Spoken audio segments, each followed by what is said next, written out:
नमस्कार मेरे प्यारे दोस्तों, क्या हाल चाल है। स्वागत है आप सभी का परसेंटेज की एक और शानदार मज़ेदार क्लास में। आज हम सीखने वाले हैं परसेंटेज के आय व्यय और बचत पर जो भी सवाल पूछे जाते हैं उन्हें कैसे करेंगे, क्या अप्रोच रखना है और किस तरीके से एग्ज़ाम में हम आसानी से सॉल्व करते हैं उनको हम देखेंगे। सिर्फ एक ही वीडियो में आपको पूरा आय व्यय और बचत पर कोई भी फार्मूला पढ़ने की ज़रूरत नहीं है, किसी भी प्रकार के दूसरी ट्रिक की ज़रूरत नहीं है। सिर्फ एक कॉन्सेप्ट है, उसी कॉन्सेप्ट में सारे के सारे सवाल आसानी से हो जाएंगे। तो चलिए बढ़ते हैं हम वीडियो में और समझते हैं सवालों के ज़रिए कि कैसे हम आय व्यय और बचत के सवालों को करते हैं। सबसे पहली बात कि आय व्यय और बचत ये होता क्या है, समझ लेते हैं। आय क्या होती है? आय होती है कि जब जैसे आपकी अगर जॉब लग गई तो आप हर महीने कुछ पैसे कमाएंगे, वो आपकी इनकम है, आपकी आय है। और ऐसा नहीं है कि आप जितना पैसा कमा रहे हैं वो सारा का सारा आप खर्च ना करें, सिर्फ बचा के रख लें। तो हम कुछ पैसा खर्च करते हैं जिसे हम व्यय कहते हैं। हमने कुछ पैसा खर्च कर दिया। हाँ, सारा का सारा पैसा भी नहीं खर्च करते, कुछ बचा भी लेते हैं, तो हम कहते हैं कि हमने कुछ बचत भी कर ली है। तो अगर हम ध्यान से समझें तो हमारा जो व्यय और बचत का जोड़ है वही हमारी आय कहलाती है। पहला टाइप सवाल का, जिसमें सीधा सिंपल सा आय व्यय और बचत में परसेंटेज के हिसाब से सवालों को दिया जाता है। ठीक है। सेकंड टाइप सवाल आते हैं जिसमें व्यय, यहाँ पर पहले टाइप में व्यय का लिए केवल एक ही परसेंटेज दिया जाएगा। कह देगा 10% की बचत करता है तो 90% व्यय करता है, खर्च करता है। लेकिन जो दूसरा टाइप है हमारा, इसमें व्यय होता है पर पर्टिकुलर एक चीज़ पे ना हो के कई सारे सामानों को पर व्यय किया जाता है। जैसे हम लोग जनरली क्या करते हैं, जैसे मान लो कि आप किसी शहर में रहते हैं तो आपको घर खर्च देना पड़ेगा। आपको जैसे ही आपकी सैलरी आएगी आप सबसे पहले घर खर्च दे देंगे, फिर उसके बाद बिजली का खर्चा दे देंगे, फिर उसके बाद मोबाइल का भी खर्चा होगा आपका। उसके अलावा राशन वगैरह पे भी खर्च होगा, जिसे हम, है ना, घर खर्च ये रेंट वाला है कि आप रेंट पे करते हैं ना, और ये राशन वगैरह लेते हैं, ये सब खर्चे हैं, है ना। इसके अलावा और भी ढेर सारे, आपने कपड़े खरीद लिए, कुछ भी खरीद लिया, वो सारा आपका किस में काउंट होगा, तो वो व्यय में काउंट होता है। तो ढेर सारे खर्च को देकर भी वो सवाल पूछता है और सिंपली एक लाइन में पूछता है कि आय आपकी इतनी है, आपने इतना व्यय किया, बचत इतनी हो गई, इस तरह से भी पूछता है। बढ़ते हैं सवालों पे और सवालों के जरिए समझते हैं कि क्या कैसे सवाल पूछे जाते हैं। पहला सवाल आपके पास है, कह रहा है कि एक व्यक्ति ने अपनी आय का 70% खर्च कर दिया। देखिए, आय उसकी जो भी थी उसका 70% खर्च कर दिया। तो हमने ये कहा कि अगर आय हमारी 100 थी तो उसने 70% खर्च कर दिया। इसका मतलब 70 तो खर्च कर दिया है। अब अगर उसने 70 खर्च कर दिया तो आप बताइए कितना बचाया होगा। तो आप कहेंगे सर 30 बचा लिया उसने। ठीक है। यहाँ पे हमने लिख लिया इस पहली लाइन से। पहली लाइन में कहा था इसने कि एक व्यक्ति ने अपनी आय का 70% खर्च कर दिया, तो हमने कहा अगर 70% खर्च कर दिया तो 100 हमारी अगर आय थी तो 30 हमारी बचत हो गई। आगे बढ़ेंगे सवाल में। आगे सवाल में कहा जा रहा है कि यदि अगले महीने उसकी आय में 15% की वृद्धि हो जाती है। किस में वृद्धि हो जा रही है? आप देखेंगे सवाल बोल रहा है कि आय में वृद्धि होती है, तो हमने कहा ठीक है, हम भी 15% की वृद्धि देखते हैं कितने के बराबर होगी। तो अगर हम 100 का 15% निकालेंगे तो 15 आ जाएगा। इसका मतलब कि अगले महीने जो हमारी आय है उसमें 15 की वृद्धि हो गई। आगे क्या कहा इसने? इससे वह अपने व्यय को 10% बढ़ा देता है। इसने अपने व्यय को 10% बढ़ा दिया। व्यय पहले हमारा कितना है, अभी 70 है। 10% से अगर हम बढ़ा दें तो हम ज़रा देखते हैं कि 10% है कितना। 70 का 10% कितना होगा? 7 होगा। तो 7 इसने व्यय में बढ़ा दिया। देखिए टोटल कितना बढ़ा था? 50 बढ़ा था। 15 बढ़ा था। इस 15 में से 7 तो इधर व्यय में बढ़ा दिया। अभी बच कितना गया? तो आप कहेंगे सर 8 बच गया। तो वो 8 कहाँ बढ़ेगा जाके? वो 8 बढ़ेगा बचत में जाके। कहाँ बढ़ेगा? बचत में बढ़ेगा। तो सवाल ने पूछा कि बचत कितने प्रतिशत से बढ़ जाएगी? तो बचत संख्या के रूप में 8 बढ़ रही, और किस में बढ़ रही है? तो आप कहेंगे सर 30 में बढ़ रही है। अगर परसेंटेज में आपको निकालना है तो गुणा 100 कर देना है, और इसी को सॉल्व कर लेंगे तो आ जाएगा 80/3। और इसको जब हम सॉल्व करेंगे तो 3 दूना 6, 3 छंग 18 और 2/3% की वृद्धि हो जाएगी। ऑप्शन में अगर हम देखें तो 20% नहीं होगा, 25% नहीं होगा, 5% नहीं होगा। खैर 16 सही 2/3% लिखा है, ये भी नहीं होगा। कोई भी ऑप्शन सही नहीं है। मुझे लगता है कि जो ये 16 सही 2/3 था, इसी को 26 सही 2/3% होना चाहिए। क्या ये मेरी बात बिल्कुल सही है? आपको समझ में आ रही है? बढ़ते हैं अगले सवाल की ओर, और ज़रा अगले सवाल से चीज़ों को और अच्छे से समझने की कोशिश करते हैं। सवाल अगला है, सोहन अपनी आय का 20% बचाता है। आय का 20% बचाता है। हमने कहा हमारी आय कितनी है? तो आपने कहा 100 मान लेते हैं। अगर 100 हमारी आय है, हमने 20 रुपया बचा लिया, तो हमने खर्च कितना किया? आपने कहा 80 खर्चा कर दिया। आगे सवाल में देखेंगे, कह रहा यदि उसकी आय में 20% की वृद्धि होती है। आय हमारी कितनी है? 100 है। अगर 20% की वृद्धि होगी तो आप बताइए कितना बढ़ेगा? 100 का 20%, 100 का 20% कितना हो जाएगा? तो 100 का 20% 20 हो जाएगा। हमने लिख लिया। टोटल बढ़ना कितना है? टोटल 20 बढ़ना है। अपने व्यय को 15% बढ़ा देता है। हमने कहा व्यय को 15% से बढ़ाना है। तो ज़रा देखेंगे 80 का 15% कितना होता है? तो 80 का 15% कितना होगा? 12 होगा। 15 अट्ठे 120 आप निकालिएगा तो 12। आपको परसेंटेज आना चाहिए निकालना। ठीक है, कैसे निकालेंगे मैं थोड़ा सा बता देता हूँ। मैंने किया है पहले 10%, इसका 8 होगा। फिर मैंने कर लिया इसी का 5%, 10 का 5% कितना होगा? तो 8 का आधा कर देंगे 4, ये 5% लिख दिया। 8 4 12, 15% का मान हमारे पास 12 ओरली आ जाता है। ठीक है, तो देखिए 20 में से 12 तो इधर हमने लगा दिया। अभी 20 में से अगर 12 हमने ज़्यादा खर्च कर दिया तो हमारा बचत में कितना बढ़ जाएगा? तो आप कहेंगे सर 8 बढ़ जाएगा। कितना बढ़ जाएगा? 8 बढ़ जाएगा। हमने कहा 8 किस में बढ़ गया? तो आपने कहा सर आपने यहाँ 20 जो लिखा है ये बचत लिखा हुआ है, और बचत में 8 बढ़ाने की आप बात कर रहे हैं। तो क्या 8/20 लिख कर गुणे 100 करके क्या हम परसेंटेज को निकाल पाएंगे? तो आपने कहा बिल्कुल सर, आराम से निकाल लेंगे। 0 से 0 काट दिया, 2 से अगर 10 को काटेंगे 5 आ जाएगा। 8 पंचे 40। तो आंसर हमारा आ जाएगा ऑप्शन नंबर ए, 40% इस सवाल का बिल्कुल करेक्ट आंसर है। ठीक है, ये दूसरा सवाल था। पहले सवाल में आपको कम समझ में आएगा, थोड़ा समझ में आएगा। दूसरे सवाल में थोड़ा सा ज़्यादा समझ में आएगा।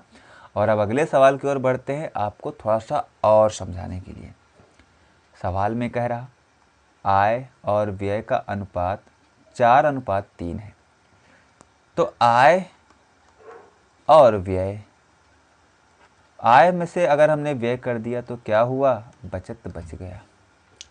आय कितनी है? आपने कहा 4 है। तो व्यय कितनी है? आपने कहा 3 है। तो आप बताइए बचत कितनी होगी? तो कहा 1 होगी। ठीक है ना। अभी इसने कहा यदि उसकी आय में 25% की वृद्धि हो जाए। बोला आय में 25% बढ़ाना है, ध्यान से समझिएगा, 25% बढ़ाना है, और बचत में 25% बढ़ाना है। इसने कहा बचत में भी 25% बढ़ाना है। तो पूछा है कि उसके व्यय में कितने प्रतिशत की वृद्धि होगी। ये व्यय में कितने % की वृद्धि होगी ये हमें निकालना है। देखिए अगर हम 4 का 25% निकालने जाएंगे तो थोड़ा सा हमें अटपटा लग सकता है, मज़ा नहीं आएगा। तो मज़ा आ जाए परसेंटेज को निकालने में, इसके लिए हमने एक काम किया, हमने इन सभी में 0 बढ़ा दिया। अभी भी मज़ा नहीं आ रहा तो हमने कहा चलिए एक 0 और बढ़ा देते हैं। क्या अब मज़ा आ जाएगा परसेंटेज निकालने में? आपने कहा बिल्कुल मज़ा आ जाएगा। अगर हम 25% निकालें 400 का तो आ जाएगा हमारे पास 100। टोटल 100 बढ़ना है, 100 रुपया बढ़ना है आय में। और बचत में कितना बढ़ना है? तो आपने कहा 100 का 25% 25 बढ़ना है बचत में। तो हमने आपसे पूछा कि ज़रा ये बता दो कि अगर आय में 100 बढ़ना है, बचत में 25 बढ़ना है, तो व्यय में कितना बढ़ना होगा? तो आपने कहा 100 में से 25 घटा देते हैं, 75 बढ़ेगा व्यय में से। तो अगर व्यय में से 75 बढ़ रहा है, तो अगर हम जानना चाहें कि कितना परसेंट बढ़ रहा है तो आप क्या करेंगे? तो आपने कहा सर 75 बढ़ाया गया, इसको ऊपर रख देना है, और 300 में बढ़ाया गया तो बेस हमारा 300 है, और इंटू 100 कर देंगे, आंसर आ जाएगा। 0 से 2 0 काट दिया, 3 से काटेंगे 75 को, तो 25 इस सवाल का आंसर हो जाएगा। ऑप्शन नंबर बी बिल्कुल राइट हो जाएगा। उम्मीद है आपको वीडियो अच्छा लग रहा है और मैं समझाने में आपको सफल हो पा रहा हूँ। इस बात का मैं पूरा ध्यान रखूँगा, आपको हर एक सवाल एकदम आसानी से और आराम से समझ में आ जाए, ठीक है। और अगर आपको वीडियो समझ में आ रहा है तो चैनल को सब्सक्राइब करें, लाइक करें और अपने दोस्तों के साथ ज़रूर शेयर करें। जिनको भी परसेंटेज या किसी भी गणित के टॉपिक में दिक्कत है वो लोग इस वीडियो को ज़रूर देखें। और हाँ, अगर आपको किसी भी टॉपिक में दिक्कत है, आप चाहते हैं कि वो टॉपिक आपने बहुत सारे टीचरों से पढ़ के देख लिया लेकिन क्लियर नहीं हो पा रहा है, तो आप कमेंट बॉक्स में उस टॉपिक को लिख दीजिए और मैं उस टॉपिक को पढ़ाता हूँ और आप एक बार मुझसे पढ़ के देख लीजिए। अगर आपको समझ में ना आए तो बताना, मेरी गारंटी है कि आपको समझ में आ जाएगा। अगला सवाल अगला सवाल है हमारे सामने, कह रहा है कि एक व्यक्ति की मासिक आय 1350 है। आय कितनी है? 1350 है। और उसका मासिक खर्च जो है, खर्च उसका 900 रुपया है। अच्छा, अगर 1350 हमारी आय है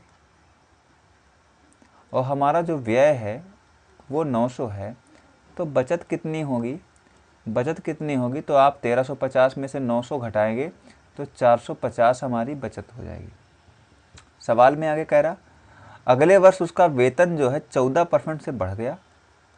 मतलब कि जो आय थी वो 14% से बढ़ गई और उसका खर्च जो है 7% से बढ़ जाता है। खर्च जो है 7% से बढ़ जाता है। तो बचत प्रतिशत में वृद्धि ज्ञात करो, कितना परसेंट से बचत बढ़ेगा ये हमें निकालना है। तो हमने क्या किया, हमने 1350 का 14% पहले निकाल लिया कि कितना होगा। तो ज़रा निकालते हैं 14%। देखिए सबसे पहले तो 1350 का 10% हमारा 135, ये 10% लिख दिया। हमें निकालना है 4%। 4 के लिए सबसे पहले हमने लिख लिया 1% जो कि 13.5 होगा और इंटू 4 कर दिया।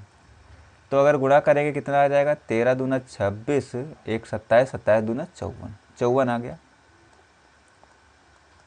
54 जोड़ दीजिए, 5 4 9 और 5 3 8 और 1, 189 हमारी आय में वृद्धि हुई है। तो व्यय में कितनी वृद्धि होनी है? 900 का 7%, 9 सत्ते 63 वृद्धि होनी है। मतलब कि 189 में से 63 तो व्यय में वृद्धि होगी, बाकी जो बचेगा वो बचत में वृद्धि कर देगा। तो ज़रा 189 से 63 घटा देते हैं, कितना बचेगा?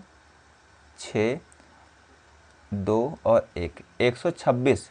तो बचत में कितने की वृद्धि होनी है? तो 126 की वृद्धि होनी है। परसेंटेज में 126 बटे 450 गुणा में 100। हल कर देते हैं, 0 से 0 काट दिया, 5 9 45, 5 दूना 10, 9 से काट देंगे, 9 1 9, 9 चौके 36, 14 दूना 28, 28% इस सवाल का आंसर हो जाएगा। ठीक है, ये तो एक तरीका है, पहला तरीका है। इसी सवाल को एक तरीके से हम और कर सकते हैं। ठीक है, देखिए इसमें कह रहा कि 1350 इसका आय था, 900 इसने खर्च किया है ना, तो 450 इसने बचाया होगा, 450 इसने बचाया होगा। तो हम एक काम करने जा रहे हैं, हमने कहा कि एक काम कर लें, क्या इसको रेशियो में बना लें क्या? तो रेशियो में बना सकते हैं, इसको बना लेते हैं। तो देखेंगे ध्यान से, तो 45 दूना 90 होता है और 45 तियाँ 135, तो 3:2 आ गया। अगर हम 3 कमा रहे हैं, 2 खर्चा कर रहे हैं, तो 1 की बचत करेंगे, 1 की बचत करेंगे, ठीक है। और अब हमने क्या किया, हमने कहा एक काम करते हैं, 0 बढ़ा लेते हैं ज़रा, 2 सब में 2 0 बढ़ा लिया। आय हमारी 300 है, खर्च हमारा 200 है, बचत हमारा 100 रुपये है। हमने 14% हमारी आय में बढ़ाया है, तो 14 तियाँ 42, 42 बढ़ेगा इधर, 200 में 7% बढ़ाना है, 7 दूना 14 बढ़ेगा इधर, तो 14 अगर हम 42 में से घटा दें कितना बचेगा, 28 बचेगा। तो 28 100 पे कितना परसेंट है, 28% है, आंसर आ गया, ठीक है। तो ये था रेशियो मेथड से, कि रेशियो से अगर निकालना है तो कैसे निकालेंगे। हमें देखिए परसेंटेज निकालने के लिए रियल नंबर की आवश्यकता नहीं होती है, ये बात आप ध्यान रखिएगा कि अगर हमको परसेंटेज सवाल में दे दिया जाए और परसेंटेज में ही आंसर पूछा जाए तो हमें रियल नंबर की आवश्यकता नहीं होगी, no need of real number, real number की आवश्यकता नहीं होती, आप नंबर अपने आप से कुछ भी मान सकते हैं। खैर यहाँ पर नंबर था 1350 और 900, हमने इसको रेशियो बदल लिया, कैलकुलेशन हमारी आसान हो गई। बढ़ते हैं अगले सवाल की ओर। अगला सवाल हमारे सामने है, ये भी आय और व्यय का एक सवाल है, देखते हैं कैसे करेंगे इस सवाल को। कह रहा कि ए की आय का 10%, बी की आय का 15% बराबर है सी की आय का 20%। यदि तीनों की आयों का योग दिया गया है 7800, तो बी की आय ज्ञात करिए। देखिए जैसा लिखा है आप ऐसे लिख दीजिए। इसने लिखा है कि ए की आय का 10%, हमने कहा ए 10% है, बराबर बी 15% है, बराबर सी 20% है।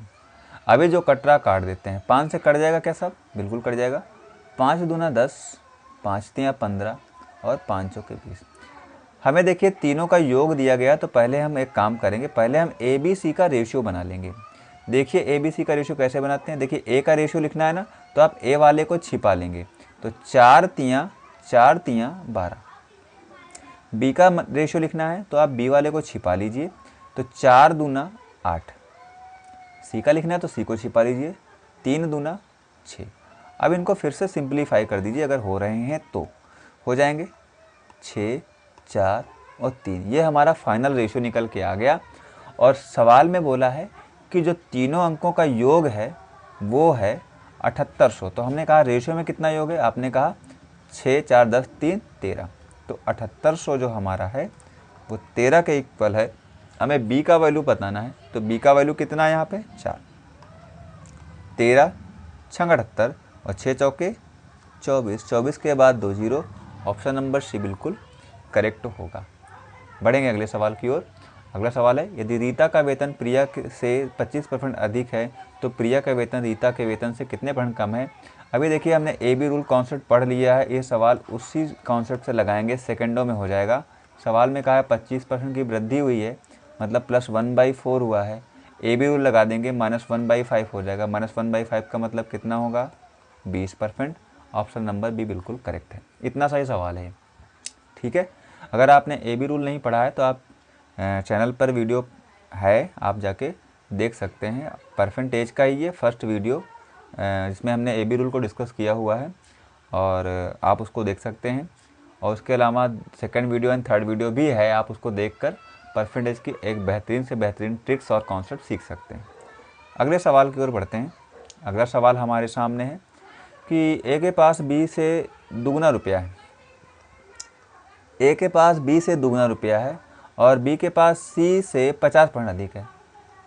सी से 50% अधिक है बी के पास। तो हमने कहा अगर सी हमारा सी से 50% अधिक है बी के पास, अगर सी हमारा 2 है, ठीक है, तो ये हमारा 3 होगा, 50% ज़्यादा है। और इसने पहली लाइन में कहा है कि ए के पास बी से दुगना रुपया है, मतलब बी अगर 3 है तो इसका दुगना 6 इसके पास होगा। तो देखिए तुरंत हमारे पास रेशियो बन के आ गया। यदि तीनों के रुपए का औसत दे रखा है 110, तो ए के पास कितने रुपए हैं। तो हम एक काम करते हैं, हम रेशियो का ही औसत निकाल लेते हैं। 6 3 9 2 11, 11/3, ये रेशियो का औसत हो गया। इसको हम रियल औसत के बराबर कर देते हैं, ठीक है। तो यहाँ से हमें एक की वैल्यू मिल जाएगी। एक की वैल्यू हमारी कितनी आ गई, 30 आ गई। एक की वैल्यू 30 आ गई।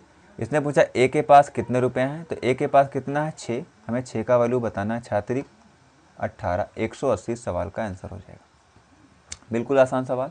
बढ़ते हैं अगले सवाल की ओर। ए का वेतन बी के वेतन का 40% है तथा बी का वेतन सी के वेतन का 25% है, अधिक है। तो हमने कहा ए है, बी है, सी है। बोला सी के वेतन से 25% अधिक है, सी को हमने 100 मान लिया। इससे 25% ज़्यादा बी है, 125 हो गया। ए का वेतन बी के वेतन का 40% है, मतलब 125 का 40% है। आप 40% निकालें कितना आएगा, 50 आ जाएगा। तो इसने कहा तो सी का वेतन ए से कितना प्रतिशत अधिक है। जो सी का वेतन है वो ए से कितना % ज़्यादा है। तो आप बताइए नंबर में कितना ज़्यादा दिख रहा, 50 ज़्यादा दिख रहा। किससे देखना है, सी से देखना है। तो सी अगर खुद ही 50 है और 50 ही बढ़ रहा है, इसका मतलब कितना % बढ़ रहा है। आप कहेंगे सर 100% बढ़ रहा है। बाकी आप निकाल सकते हैं, 50/50 × 100, तो 100 ही आएगा। ये लिखने का क्या आवश्यकता है, आपको दिख रहा है साफ साफ, है ना। अपना एप्टीट्यूड लगाइए, लॉजिक लगाइए कि जो नंबर था वही बढ़ रहा है, इसका मतलब 100% बढ़ रहा है, ठीक है ना। अगले सवाल पे बढ़ते हैं। अगला सवाल है, लता की मासिक आय 30,000 रुपये है। वह अपने बच्चों की फीस पर 10% खर्च करती है और शेष पैसे में से 20% वह रूम रेंट पर और 30% अन्य वस्तुओं पर खर्च करती है, तो वह कितने रुपए की बचत करती है। तो भैया देखिए, इसको सबसे पहला काम हमारे पास दे दिया इसने, 30,000 इसकी आय है और इस आय में से उसने बोला कि अपने बच्चों की फीस पर 10% खर्च कर रहा है। हमने कहा 10% कितना होगा इसका, 3,000 होगा। इसने 3,000 रुपया बच्चों की फीस पर खर्चा कर दिया। फिर आगे कहा इसने कि शेष पैसे से, शेष कितना बचा, शेष बचा हमारा 27,000, शेष हमारा 27,000 बचा। फिर इसने कहा शेष में से 20% का जो है रूम रेंट दे रहा है, इसमें से 20% रूम रेंट दे रहा है। 20% कितना होगा, तो 27 दूना 54, 5400 रुपया होगा। और 30% अन्य वस्तुओं पे खर्चा कर रहा है। 30% कितना होगा, 30% कितना होगा, तो 30% होगा हमारा 1800, 8100 रुपया होगा। तो वह कितने रुपए की बचत करती है। पूछ रहा बचत कितने कर रही है। तो भाई देखिए 30% यहाँ खर्चा किया आपने, 20% यहाँ खर्चा किया, तो 30 20 50, तो बचा हुआ 50% ये बचा रहा होगा। 50% निकाल देते हैं किसका, 27,000 का। तो 27,000 का 50% मतलब इसका आधा, 13500। ये हमारा उत्तर हो जाएगा, ऑप्शन नंबर ए बिल्कुल करेक्ट हो जाएगा। ये जो हमने यहाँ नंबर लिखा 5400, 8100, इसे लिखने की आवश्यकता नहीं थी, इसको लिखने की आवश्यकता नहीं थी। वो हमने लिख कर बता दिया आपको कि आप निकाल सकते हैं, कैसे निकालना, ठीक है। तो लिखने की आवश्यकता वैसे नहीं थी। अगला सवाल है, गीता अपने वेतन का 40% भोजन पर, 20% घर के किराए पर, 10% मनोरंजन पर और 10% यातायात पर खर्च करता है। यदि महीने के अंत में उसकी बचत 1500 रुपये। देखिए ध्यान से समझिएगा, एक पॉइंट में समझाता हूँ आपको। जब तक शेष न दे सवाल में, तब तक आपको शेष में से परसेंटेज नहीं निकालना है। शेष जब देगा ना, तभी शेष से परसेंटेज निकालेंगे, वरना नहीं निकालेंगे। बाकी जितना भी कहता रहेगा वो हम 100 से ही करते रहेंगे, ठीक है। जब ये शेष बोलेगा तभी हम शेष का निकाल के करेंगे। समझते हैं कैसे। जैसे गीता अपने वेतन का 40%, हमने कहा वेतन उसका 100 है, इसमें से 40% किया। फिर इससे से घर पर 20%, क्योंकि शेष नहीं बोला तो इसी में से कर रहे हैं। और 10% मनोरंजन, शेष नहीं कहा इसलिए इसी में से 10% भी खर्चा कर दिया। और 10% यातायात, शेष नहीं बोला। अगर शेष बोलता तो हम क्या करते, 40 20 60, 60 10 70, 30 से निकालते। पर शेष नहीं बोला इसलिए इसी से खर्चा कराते रहेंगे। तो कुल कितना खर्चा हो गया, 40 20 60 और 20 80, 80% तो खर्चा हो गया। इसका मतलब 100 का 80 तो खर्चा हो गया, बचा कितना, 20 बचा। और सवाल में कह रहा है कि बचत उसकी कितनी है, 1500 है। तो हमारा 20 अगर 1500 के बराबर है, मासिक वेतन पूछा है, 100 का मान बताना है, 5 से गुणा कर दीजिए दोनों तरफ, 15 पचे 75, 7500 हमारा आंसर नंबर बी बिल्कुल करेक्ट होगा। ठीक है, जब तक शेष नहीं कहेगा तब तक हम शेष में से परसेंटेज नहीं निकालते हैं। ठीक है, सवाल को पढ़ते समय ये बात का ध्यान रखेंगे आप लोग। अगला सवाल देखिए, साहिल अपने वेतन का 20% घर के किराए पर और शेष वेतन का, अब यहाँ समझिएगा, हमने कहा 100 है वेतन हमारा, अब इसमें से 20% खर्च कर दिया, इसका मतलब 20 खर्चा कर दिया। अब इसने कहा ना शेष, तो हमने कहा शेष हमारा कितना है, 80 है। शेष वेतन का 70%, इसका 70%। ठीक है ना, 8 फते 56 इधर खर्चा होगा। फिर उसके खर्च करता है, यदि उनकी बचत 1800 रुपये है, हमारा भी कितना बचा, 24 बचा। 24 ही हमारा किसके बराबर होगा, 1800 के बराबर होगा, क्योंकि हमारे हिसाब से तो 24 बचत आ रही थी, पर सवाल के हिसाब से 1800 आ रही है, तो हमने अपने 24 को 1800 के बराबर कर दिया। वेतन पूछ रहा, हमें 100 का मान निकालना है, 1800 बटे 24 गुणे 100। हल कर देंगे, आंसर आ जाएगा 6 चौके 24, 6 तिरिक 18, 300 इधर हो गया, 4 से काटेंगे यहाँ 25 आ जाएगा, 25 तिया 75 जहाँ कहीं दिख जाए आप आंसर लगा दीजिए। तो वीडियो अगर अच्छा लगा हो तो चैनल को सब्सक्राइब कीजिए, अपने दोस्तों के साथ शेयर करिए और पढ़ते रहिए। जय हिंद, जय भारत।